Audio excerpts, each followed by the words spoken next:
32 million bumoto kay VP Sara.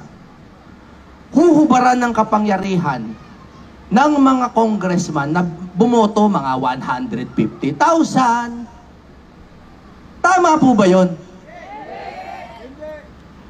Ligaw po na kapangyarihan ang gobyerno natin ngayon. Alam nyo yan. Alam nyong hindi drama yan. Pero again, saan tayo magre-revolusyon? Sa balota na lang po. Kapag po kami nila Senator, nasan at yung Duterte o yung mga Duterte allied o yung mga matitino ay nakaupo sa Senado, walang impeachment.